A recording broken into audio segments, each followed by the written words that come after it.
haddaba daawade sideed ku noqon kartaa madaxweyne farmaajo oo kale dabcan way sahlan tahay inaad noqotid madaxweyne farmaajo oo kale waxaan ku siinayaa 10 tallaabo haddii aad qaadid 10kaasi tallaabo waxay kaa sahli doonaan inaad noqotid sida madaxweyne farmaajo oo kale 10kan tallaabo aan ku siinayo waxay kaa saamixi doonaan inay ku jeclaadaan dumarka iyo caruurta si aad qalbiyadooda u kasbatid waa in aad samaysid 10kani tallaabo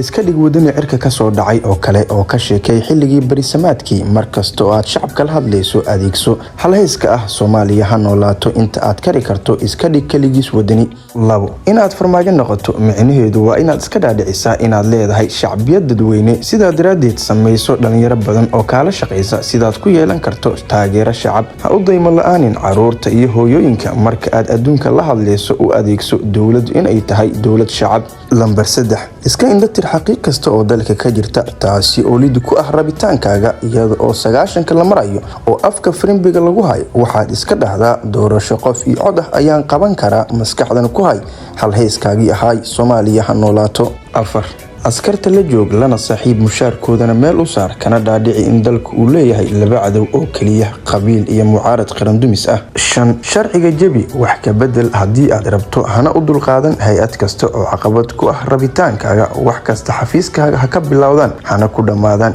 yaa u baahan baarlamaan iyo garsoor madax banaan wax kasta adiga qaban kara ha hilmaamin in aad tahay madaxweyne shacab 6 marnaba niyada ha ka saarin kuwii hawada kugu cunay xilligii adkaa ee noloshaada meel iska dhig cafis cagta mari iyaga dhan kana aargudo dhammaantood 7 albaabka ka xiro warbaahinta madaxa banaan iyo xisbiyada mucaaradka cidii iyaga kamid ah oo ku fahmi weysana qaran dumis iska dheh hadii ay macquul tahayna ka kireyso qaar iyaga kamid ah si dadbadna u yeelo afkana u buuxi 8 CBB badan samayso una sheeg inaad tahay astaan qaran oo lama taabtaan ah si la mid ah astaanta qaranka Soomaaliya 9 waxqabadkaaga sawir ku soo muuji hadayalsan igu sawirta wax kasta sawir xitaa sawirka laftirkiisa sawir si ay uga mid noqoto waxqabadka dawladda lambar 10 siyaasadda waaweyn ku dhaqan ha u dulqaadan cid aan adiga ahayn in ay wax ka goyso siyaasadda dalka guud ahaan gudaha dalka iyo dibaddaba 10kan tallaabo oo aad soo daawatay waxay kaa saamixi doonaan in aad dadka qalbiyadooda ku kasbatid dabcan